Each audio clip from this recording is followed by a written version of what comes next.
Sean todos bienvenidos al siguiente video, en el que se presentará el desarrollo de la práctica Circuito básico de un termómetro digital empleando un circuito integrado LM35.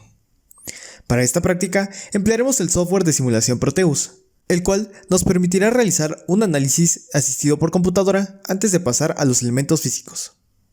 Se presentará todo el proceso de desarrollo de la práctica y se compararán los valores obtenidos tanto en el desarrollo con software como con el desarrollo práctico.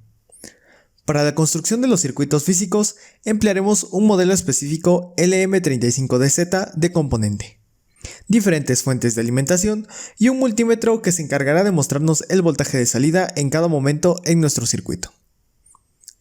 El primer paso a desarrollar consistirá en realizar en el software de Proteus el diagrama que se presenta a continuación.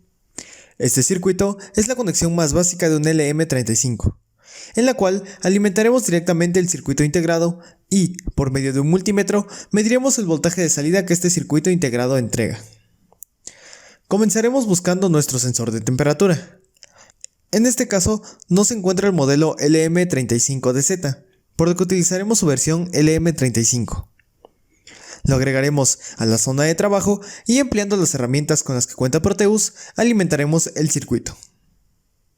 Después, conectaremos una salida de voltaje para medir el valor que nuestro componente está entregando. Proteus nos permite modificar la medida de temperatura que en el integrado se está sensando.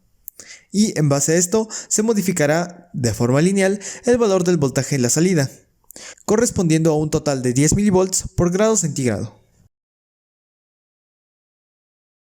Una vez se observó este comportamiento, se procedió a cambiar la alimentación de la fuente de 9 a 15 volts. Y no se observó ninguna modificación en el comportamiento del circuito integrado. Se volvieron a cambiar las alimentaciones a 3 volts. El circuito funcionaba con normalidad. Sospechamos de este comportamiento y decidimos medir el voltaje del circuito cuando no está alimentado. Y observamos que por alguna razón el circuito funcionaba aunque no tuviese alimentación. Se desconoce si esto se debe ya sea a un error en el funcionamiento de la herramienta de simulación o a algún problema con las librerías de Proteus. Pero se considera que las variaciones de voltaje no afectaron a los resultados por esta misma condición. Por lo que, al realizar el circuito físico, era de esperarse que los resultados tuviesen un comportamiento diferente. Principalmente porque no es posible que el LM35 funcione sin una alimentación. Procederemos entonces a armar el mismo circuito, esta vez empleando una protoboard. El primer paso será identificar los pines de nuestro componente. Para esto nos apoyaremos en la hoja de datos del fabricante. Así como se muestra en el diagrama, desde una vista inferior, las terminales de izquierda a derecha son voltaje de entrada, voltaje de salida y conexión a tierra. Conectaremos el componente a la proto y realizaremos las conexiones a positivo y negativo respectivamente. En el caso de que nos confundamos de terminales y realicemos la conexión al revés, el LM35 comenzará a calentarse. Como se menciona en la hoja de datos, este componente solo resiste temperaturas superiores a 260 grados centígrados durante 10 segundos, lo que significa que si se usa en PCB se debe soldar en menos de 10 segundos, y si se conecta de forma inversa podrá soportar las altas temperaturas durante ese tiempo antes de dañarse y dejar de funcionar.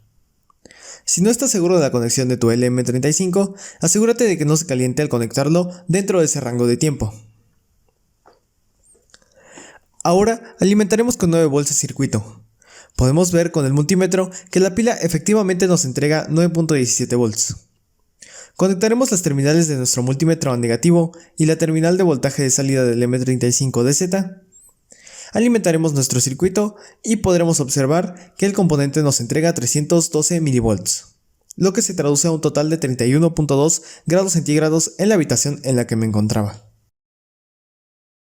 También podemos observar que al transmitirle calor corporal al circuito, el voltaje va aumentando de forma lineal en función a la temperatura del LM35DZ. Y al ventilar un poco la habitación, pudimos bajar la temperatura del circuito. Ahora procederemos a cambiar la alimentación y utilizaremos una pila de 3 volts. Alimentaremos el circuito de tal forma que baste con intercambiar un par de cables para observar la diferencia de medición entre 3 y 9 volts. De esta forma será más precisa la medida, ya que no hay tanto riesgo de que la temperatura cambie mientras modificamos la alimentación. Podemos ver que el sensor nos entrega 313 mV cuando se alimenta con 3 volts y 309 mV cuando se alimenta con 9 volts. También se realizaron las mediciones con una pila de 12 volts, poniendo ambas pilas tanto de 9 como de 3 en serie. El resultado del voltaje de salida fue exactamente el mismo tanto con 9 como con 12 volts, lo que nos hace concluir que el funcionamiento se modifica debido a que, como se menciona en la hoja de datos, la alimentación debe estar entre 4 y 30 volts para el correcto funcionamiento del componente. Esto significa que mientras mantengamos el dispositivo en estos valores, obtendremos un funcionamiento óptimo. Como podemos observar, la ganancia del circuito es de 10 mV por grado centígrado. Esta ganancia puede ser modificada para obtener valores diferentes empleando un arreglo de resistencias. En el circuito siguiente se buscará obtener una ganancia de 1 mV por cada grado centígrado. Comenzaremos por armar el circuito en nuestro software Proteus, agregando una pila de 9 volts que alimente al LM35. Conectaremos una resistencia de 10K a la salida del circuito y un potenciómetro de 2K en serie con esa resistencia. De esa forma, conseguiremos un divisor de voltaje cuya fuente será el voltaje de salida de nuestro sensor de temperatura. Colocaremos nuestro multímetro en paralelo con el potenciómetro y realizaremos un ajuste al mismo para que la ganancia sea la deseada. Para esto, se medirá el voltaje que se entrega en el circuito antes de la caída de voltaje de la resistencia de 10K y se buscará que sea proporcional después de esta caída de voltaje. Una vez calibrado, podemos observar que la salida obtenida presenta 1 mV por cada grado centígrado en la simulación. Así que, al obtener este funcionamiento, procederemos a armar el circuito en protoboard. Para esto, utilizaremos un potenciómetro de alta precisión. El valor más bajo con el que contaba era de 10K, y lo saqué de este módulo de sensor infrarrojo que encontré tirado en el taller y no servía. En base a este potenciómetro, se colocaron las conexiones y resistencias correspondientes. Calibramos, igual que en la simulación, nuestro potenciómetro. En este caso fue un poco más difícil debido a que su valor hacía que muy poco desplazamiento aumentara demasiado la resistencia. Después de batallar un poco, se logró conseguir un valor muy cercano, obteniendo así una ganancia de 1 mV por cada grado centígrado. Si analizamos el divisor de voltaje, obtendremos que la ganancia de 1 mV por cada grado centígrado se obtendrá con una resistencia de aproximadamente 1.111K.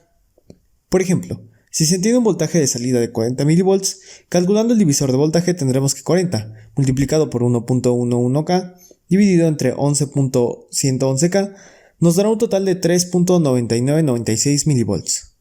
Por lo que si queremos una ganancia fija de 1 mV, podemos sustituir el potenciómetro por una resistencia de 1.111K y obtendríamos prácticamente el mismo resultado. Como conclusiones podemos decir que, en esta práctica, aprendimos el comportamiento de un LM35DZ, el cual es aplicable prácticamente a la mayoría de los modelos de LM35, con unas cuantas diferencias en su desempeño y su funcionamiento. Se puede observar que mientras la alimentación del circuito esté entre los rangos de funcionamiento, este nos entregará un voltaje proporcional a la temperatura que existe en el elemento con una ganancia de 10 mV por cada grado centígrado. También aprendimos que esta ganancia puede ser fácilmente modificable por un arreglo de resistencias conectado a la salida del LM35, permitiéndonos medir 1 mV por cada grado centígrado, o el valor deseado si configuramos correctamente el divisor de voltaje. Podemos concluir también que el componente LM35 y sus variables son sensores analógicos de gran utilidad, los cuales facilitan enormemente la tarea de conocer la temperatura que entra en contacto con el componente. El voltaje que entregan en su salida apenas si llega a un máximo de 1 volt. Esto presenta ventajas como lo serían el bajo consumo de corriente, el cual es de 60 microamperes, lo que permite que este circuito funcione durante mucho tiempo con una alimentación simple, pero también presenta algunas desventajas, entre las que podemos encontrar que el valor es tan bajo que puede que otros dispositivos o componentes electrónicos no lo perciban. Esta desventaja se puede arreglar con algún tipo de amplificador, ya sea operacional o construido con transistores, y no presenta mayor problema al ser implementado en alguna aplicación más compleja, lo que lo convierte en una opción viable en muchos casos para trabajos de medición de temperatura, como lo serían algún ventilador o alarma accionados por temperatura, un regulador de temperatura, entre otras aplicaciones que requieran información del entorno. Sin lugar a dudas, es un dispositivo útil y fácil de utilizar. Eso sería todo por el desarrollo de la práctica del día de hoy. Agradezco la atención prestada y espero poder verlos en el siguiente video. Muchas gracias.